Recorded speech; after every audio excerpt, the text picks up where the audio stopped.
La Ciudad de México cuenta ya con unidades de alta tecnología para optimizar el trabajo en la procuración y también en la impartición de justicia. Vamos a verlo.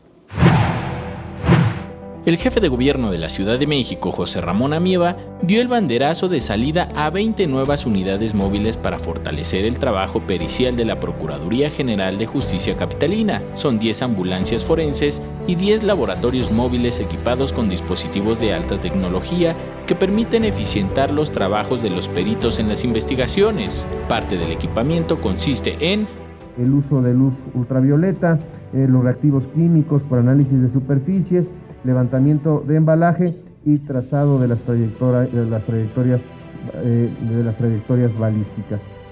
Estas unidades serán distribuidas principalmente en las delegaciones Álvaro Obregón, Cuauhtémoc, Miguel Hidalgo, Iztapalapa, Milpa Alta, Xochimilco, Tláhuac, Tlalpan y Venustiano Carranza. El mandatario capitalino indicó que este equipamiento corresponde a las exigencias que genera la aplicación del nuevo sistema de justicia penal. El Procurador General de Justicia Local indicó que con esta adquisición ya son 36 ambulancias forenses con las que cuenta la dependencia.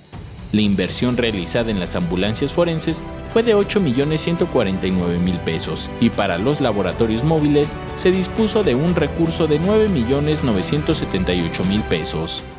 Están equipadas con tecnología de punta, es equipo fundamental para recabar indicios en el tema de los laboratorios y en el tema del levantamiento de cuerpos también trae el equipamiento necesario para hacer los levantamientos a la brevedad. Con imágenes de Javier Cordero, Enrique Muñiz, 21 Noticias.